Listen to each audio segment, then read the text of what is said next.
Hello everyone and welcome back to the driver seat. आज की जो स्टोरी है Detroit and the big three, ये one of the most fascinating stories है because यहाँ पे आपको कॉर्पोरेट ग्रीड देखने को मिलेगा। किस तरह से ब्रांड्स अपने जो नॉर्म्स आते हैं, गवर्नमेंट नॉर्म्स का लूप होल बना के अपने बेनिफिट के लिए पूरी अपनी एक वन डायमेंशनल सोच के लिए पूरी कंपनी को किस तरह से यूज करते हैं, किस तरह से मिलियंस ऑफ पीपल को वो प्रोडक्ट नहीं मिलता है और किस तरह से ब्रांड्स अपना इन्फ्लुएंस और मार्केटिंग करके कितना बड़ा टर्न अराउंड लेके आ सकते हैं। तो सबसे पहले तो आई वुड रिक्वेस्ट कि ऐसे वीडियोस मैं अभी लाते रहूंगा और ये one of the most fascinating stories है for me in the history of automotive industry. अब ये क्या है इन डिटेल बात करेंगे और मैं आपसे रिक्वेस्ट करूंगा कि ये वीडियो पूरा लास्ट तक देखो ताकि आपको पता चले कि मैं ये सारी चीजें क्यों बोल रहा हूँ। और इससे पहले अगर आपको ये चैनल नया है तो प्लीज सब्सक्राइब कीजिए, लाइक कीजिए। कुछ और सुझाव सवाल है तो कमेंट बॉक्स में बताइए एंड बिना किसी तरीके स्टार्ट करते हैं आज का ये video. So the point is 1945 world war 2 and होता है। अब बहुत लोगों के पास काम नहीं है, जो वेटरन्स है, वॉर वेटरन्स है, वो घर पे आए हैं, they are with the families and it has been a time. अब एक बूमिंग इंडस्ट्री है ऑटोमोटिव इंडस्ट्री और फोर्ड जैसे ब्रांड्स हैं, तो इन्होंने एक असेंबली प्लांट बनाया है। They are creating good innovations, नए टेक्नोलॉजीज आ रहे हैं और not just in automotive industry but around the world. But automotive industry is fascinating to many और हर किसी personal specially male in the family का इंटरेस्ट रहेगा कि वो किसी तरह से ऑटोमोटिव इंडस्ट्री में कनेक्ट हो जाए। जैसे यूके में कोच बिल्डिंग आ रही है and why Detroit and why big three, because अगर आप बिग थ्री पूछो तो ये हर जगह पे आपको अलग मिलेंगे। फॉर एग्जाम्पल जापान के बिग थ्री है टोयोटा, होंडा एंड निसान। अगर आप जर्मनी में आते हैं तो मर्सिडीज, ऑडी एंड BMW और अमेरिका में आते हैं तो Ford, Chrysler and General Motors. अब ये वेरिएशंस ऑफ कंपनी से बने हैं। क्राइसलर में 8-10 कंपनीज है, जनरल मोटर्स में 8-10 कंपनीज है। तो इनमें इनका क्या पर्पस है? तो टू बी वेरी ऑनेस्ट ये एक मास मार्केट प्रोडक्ट बना सकते थे, लग्जरी प्रोडक्ट बना सकते थे और ये बनाते भी हैं।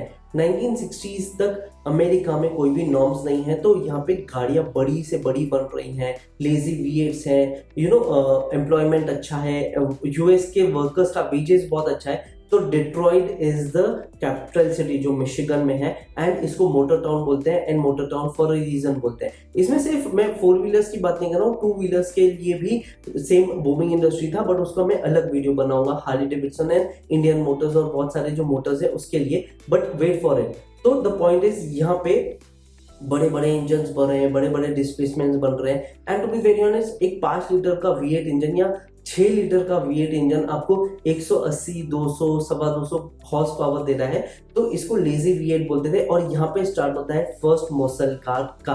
अब ये गैस गजलिंग है, ये बहुत कम फ्यूल इकोनॉमी देते हैं, बहुत हाई ऑन मेंटेनेंस होते हैं बट अभी तक कोई नॉर्म्स ही नहीं है, कोई चेकिंग ही नहीं है। तो जो लोगों को पसंद आ रहा था वो बाय कर रहे थे, पेमेंट्स अच्छी थी, वेजेस अच्छे थे, तो people were experimenting and doing all those things. अब फर्स्ट नॉर्म्स आता है 1960 के बाद। अब यहाँ पे इसको मसल कार का टर्न अराउंड बोलते हैं। 1970 में एक्चुअली आया था और इसके बीच में आया था। द पॉइंट इज ये थोड़ा टाइम खींचा गया था, 1960s में इंप्लीमेंट करने की कोशिश की थी और खींचते खींचते 1970s आ गए थे। द पॉइंट इज यहाँ पे फर्स्ट रेगुलेटरी आता है कि जो भी पैसेंजर व्हीकल्स है, sedan, sports car and all those things, because अभी तक V8 इंजन है, मसल कार्स है और ये बहुत ज्यादा फ्यूल कंजम्पशन करते थे। तो फर्स्ट कैफे नॉर्म्स आता है कि एक पर्टिकुलर व्हीकल एक पर्टिकुलर माइलेज देगा, यानी फ्यूल इकोनॉमी का फर्स्ट कैफे नॉर्म आता है।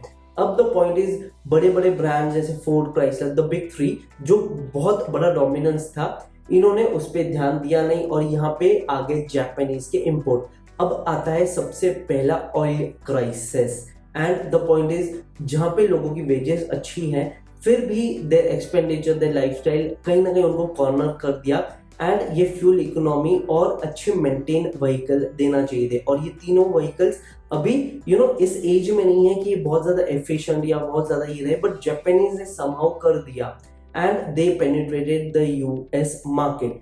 पहले आया टोयोटा, फिर उसके बाद होंडा एंड निसान। और ट्रस्ट में ये जापानीज व्हीकल इको बॉक्स है, इनको इको बॉक्स बोलते हैं बिकॉज ये इकोनॉमिकल कॉम्पैक्ट हैचबैक्स थे उस टाइम के।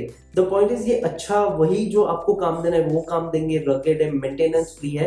तो जो बहुत लोग हैं, अनएम्प्लॉयमेंट आ रहा है, ऑयल क्राइसिस आ रहा है, फ्यूल नहीं है या फिर फ्यूल बहुत ज्यादा कॉस्टली है और जो बड़े V8 इंजन है उसको मैनेज नहीं करना है।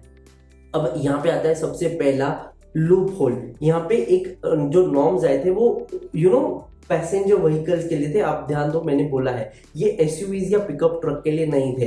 एंड यहाँ पे आता है the genius of this big three and the marketing tactics जो इन्होंने यूज किए। इन्होंने कहा कि जो एसयूवीज हैं वो बहुत ज्यादा रगेड है and they are even more safer. आप पिकअप ले सकते हो तो ये आपके हजारों काम कर सकता है। Eco boxes just for commuting and coming from home to office and back to this. और यहाँ पे नेशनलिज्म था कि go American, buy American and American V8 और ये मार्केटिंग टैक्टिक ना सिर्फ अमेरिका में बट ग्लोबल लेवल पे था। And to be very honest ये जो बिग थ्री थे, specially Ford, Chrysler and General Motors, ये डोमिनेंट लीडर थे in the world in automotive industry. तो इनका जो मार्केटिंग टैक्टिक है वो वर्क किया not just in US but also in UK and the entire mainland of Europe. तो अब द पॉइंट इज यहाँ पे कैफे नॉर्म्स जो आए थे वो पैसेंजर व्हीकल्स के लिए थे। फॉर एग्जांपल अगर आपकी एक सेडान है जो 41 माइल्स पर गैलन से कम देती है तो आपकी व्हीकल कंप्लायंट नहीं था। I am just giving you the example, ये एग्जैक्ट डिटेल्स नहीं है बिकॉज उस टाइम के डिटेल्स मुझे इतने एफिशिएंट या फिर फुल प्रूफ नहीं मिले हैं। तो द पॉइंट इज जो दूसरे व्हीकल्स हैं जैसे पिकअप्स एंड एसयूवी उनके लिए नॉर्म्स थे ही नहीं। और यहाँ पे जो बड़े 3 ब्रांड्स हैं बिकॉज ये ज्यादा प्रीमियम चार्ज कर सकते थे firstly, and secondly pickup truck का जो प्रोपेगेंडा, जो मार्केटिंग टैक्टिक्स उन्होंने यूज किया था वो बहुत अच्छे से वायरल हो गए and people actually went and buying. और this was the first influencing and corporate greed tactic जो बड़े ब्रांड्स ने यूज किया। इसके साथ साथ एक सेकेंड चीज आया था जिसको चिकन टैक्स बोलते हैं। अगर आप डोमेस्टिक अमेरिकन बायर मतलब व्हीकल है और अगर आप पिकअप बना रहे हैं फॉर एग्जांपल $10,000 के लिए, अगर फॉरेन ब्रांड वहां पे बनाता भी है या एक्सपोर्ट भी करता है उसको 25% टैक्स देना पड़ेगा। फॉर एग्जांपल टोयोटा ने प्लांट ओपन किया, उसने यूएस के ही वर्कर्स लिए, यूएस के ही वेजेस पे उन्होंने जो व्हीकल बनाया उस पर 25% उनको टैक्स देना पड़ा। तो ऑफकोर्स जो डोमेस्टिक बायर्स है वो प्रीमियम चार्ज कर सकते थे and to be very honest उनको मेहनत नहीं करना था to have the competitive edge because उनके साथ गवर्नमेंट थी। And to be very honest ये चलता है 2006 तक और 2008 में आता है द ग्रेट डिप्रेशन ऑफ 2008। यहाँ तक तो पिकअप्स एंड एसयूवीज डोमिनेट कर रहे हैं। आपने फोर्ड F-150 का सुना होगा, शेवरलेट टाहो सुना होगा, कैडिलैक एस्केलेड सुना होगा। तो द पॉइंट इज ये इमिशंस नॉर्म्स में आते नहीं थे और उनके ऊपर इमिशन नॉर्म आते भी हैं तो इतने स्ट्रिक्ट नहीं है बिकॉज उस टाइम तक इंजन्स या टेक्नोलॉजी उतनी रिफाइंड हो गई थी। Late 2000 and early 2000 and late 1990s तक इंजन उतनी रिफाइंड हो गई थी कि उनको ये कंप्लायंस या फिर नॉर्म्स का इफेक्ट नहीं पड़ता है।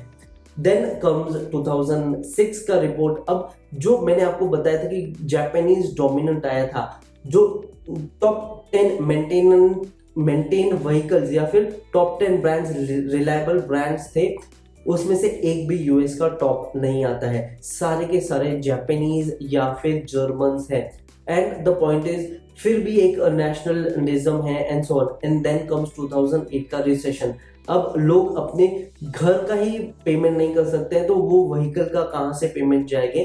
तो यहाँ पे आ जाता है अगेन सेडान क्लास का ज्यादा यूसेज करना आता है, इन टेक्नोलॉजी ये जाती है, चिप्स एंड ये आती है। एंड द पॉइंट इज जो जापानीज काउंटर पार्ट्स है of course even by the ये क्या बोलते हैं हम chicken tax as well as यहाँ पे अमेरिकन ने सेडान बनाना ही छोड़ दिया था। जापानीज के पास पूरे 30-35 साल का फ्री रोम था जहाँ पे हमारे को टोयोटा करोला मिलती है, टोयोटा करोला एंड एक थी होंडा सिविक मिलती है।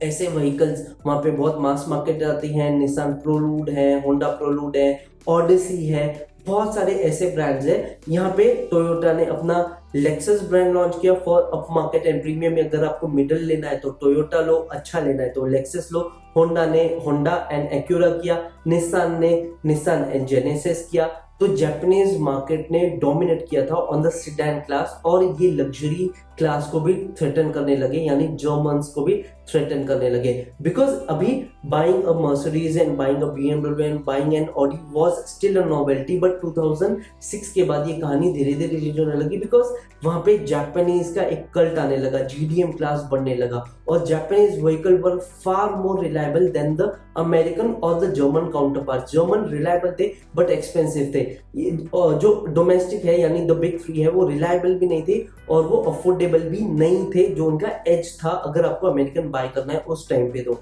एंड द पॉइंट इज 2008 में रिसेशन हिट होता है, everyone moves to most sensible and reliable vehicles, और यहाँ पे जापानीज ने अपना ट्रम्प कार्ड खेला and to 2018 they dominated the entire thing. अभी अगर आप रिसेंट देखो तो Ford F-150 was one of the highest selling vehicles in US।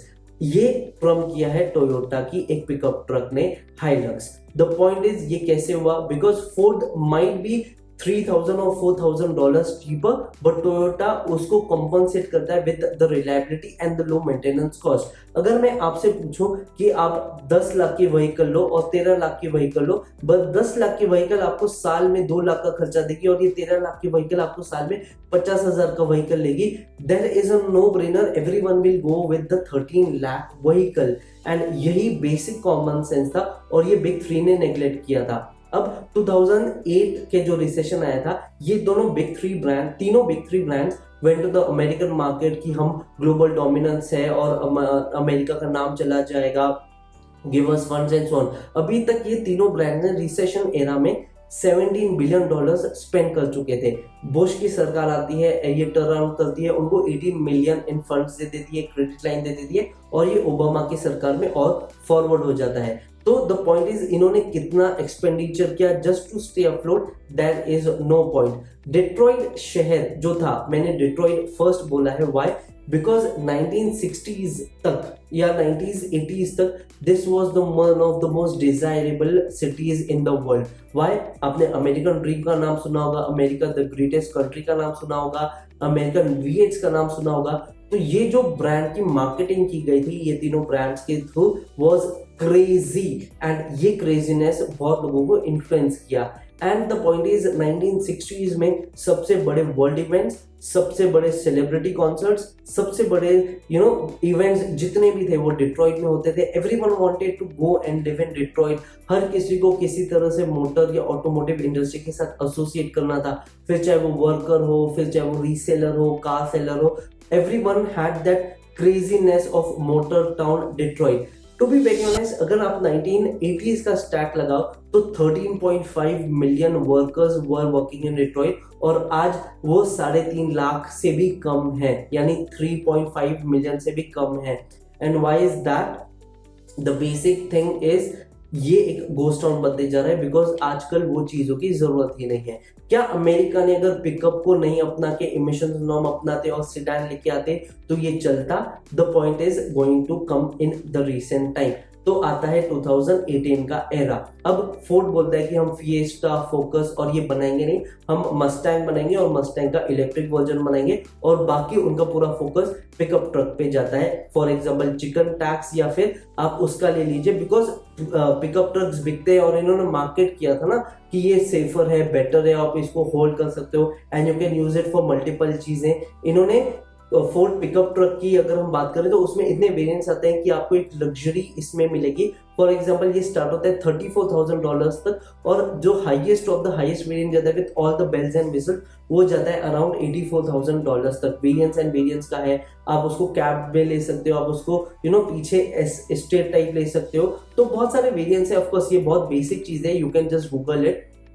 Then comes the third thing, अब आती है ईवी टेक्नोलॉजी, और अब लोगों को लगता है कि हमने क्यों बाय करना है। And to be very honest, ये तीनों ब्रांड्स को अगर 50 साल आप दे रहे हो to refine a particular segment of vehicle, they should be good, and this is the biggest problem. ये तीनों ब्रांड्स उस चीज में अच्छे कभी बने ही नहीं।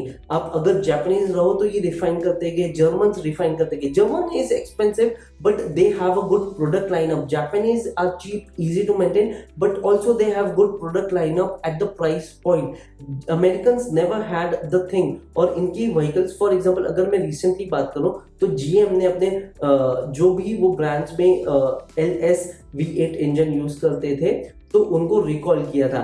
अब उनकी ऊपर जो इन्वेस्टिगेशन की थी, जो खुद जीएम ने किया था, तो उसमें कोई प्रॉब्लम नहीं थी। बट एक इंडिपेंडेंट एजुकेटर ने जब इसको डिजाइन किया तो देखा गया कि 1 लाख किलोमीटर से आप ज्यादा ये गाड़ी को चलाओगे तो इसके बेरिंग्स, बुश, क्रैंकशाफ्ट्स में क्रैक्स आने लगे और ये इंजन रिलायबल नहीं है और ये बहुत बड़ा और मोटा खर्चा देगी।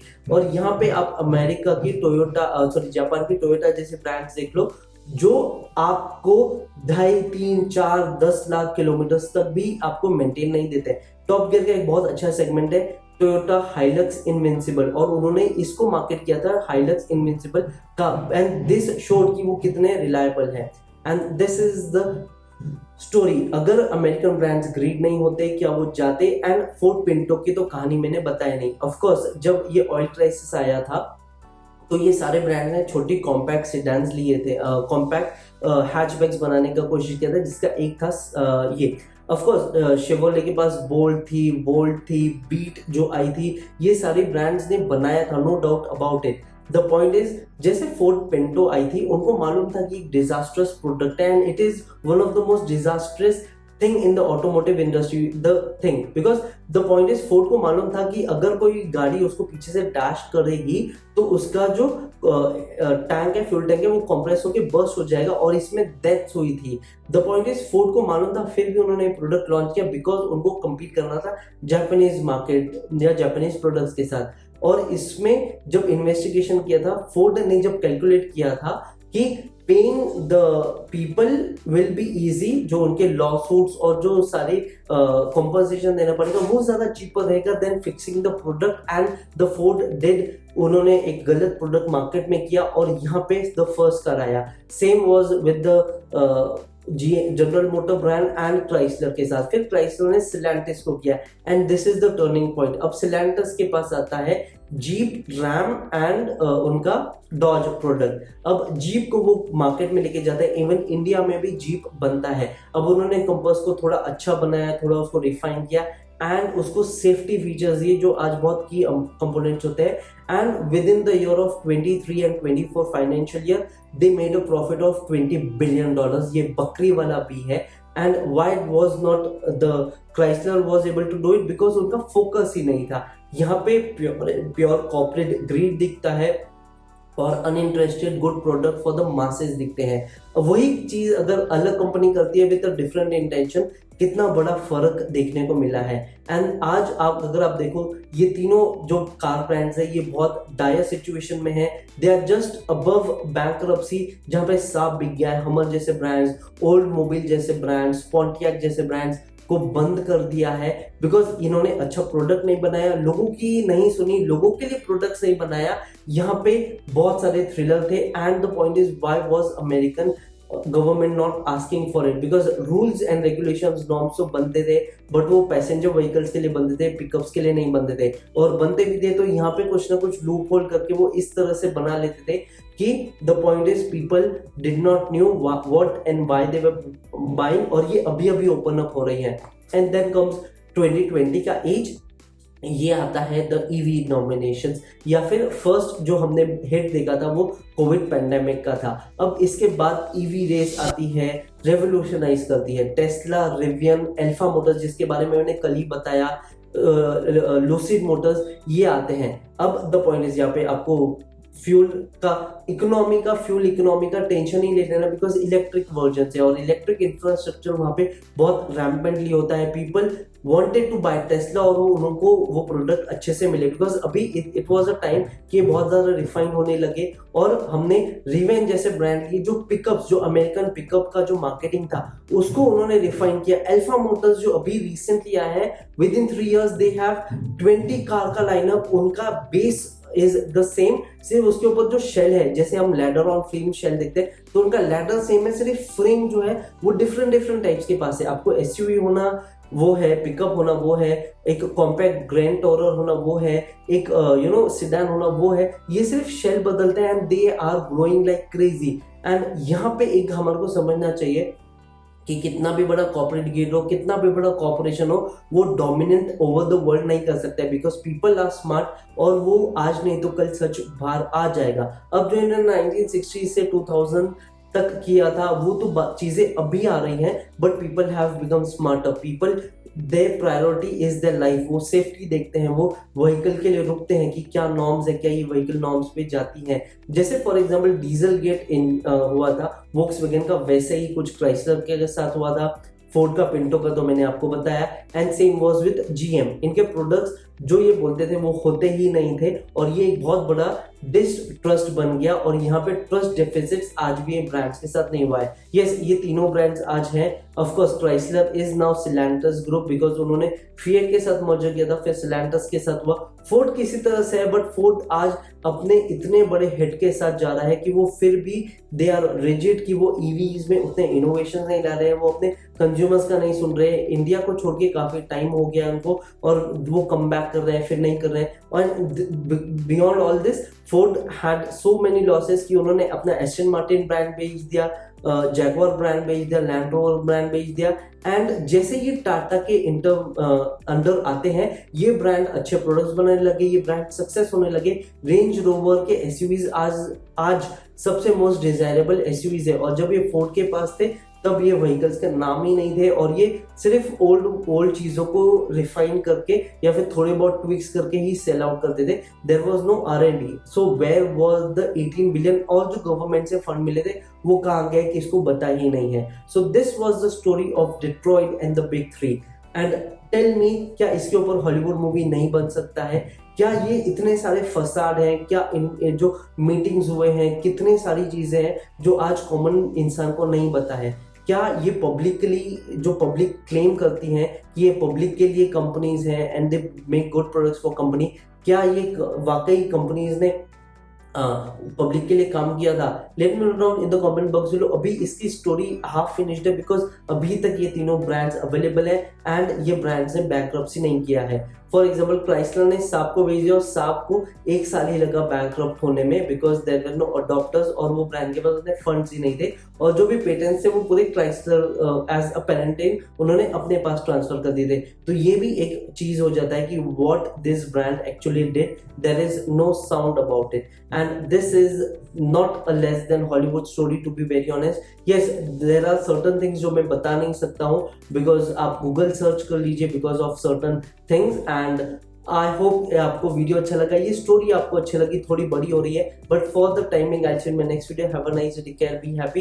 इसके अलावा कौन सी स्टोरी सुननी है मुझे कमेंट बॉक्स में बताइए। ये स्टोरी में क्या मिसिंग है आपके हिसाब से, वो भी मुझे कमेंट बॉक्स में बताइए। और क्या अगर आपको ऐसे समझो पता चलता है कि कॉर्पोरेट ग्रिड की वजह से एक सिंगल डायमेंशन या फिर हायर अथॉरिटीज पर्सन अपने हिसाब से मैनिपुलेट करते हैं कंपनी का, क्या वो कंपनी का प्रोडक्ट आप ओन करना चाहोगे? Let me know in the comment box below. Till the time I see you in next video. Have a nice day, take care, be happy, drive safe, ride safe, and please take care of yourself, wear your seat belts and hand belts and helmets, ताकि आपकी safety आपके पास रहो। And see you in my next video. Thank you.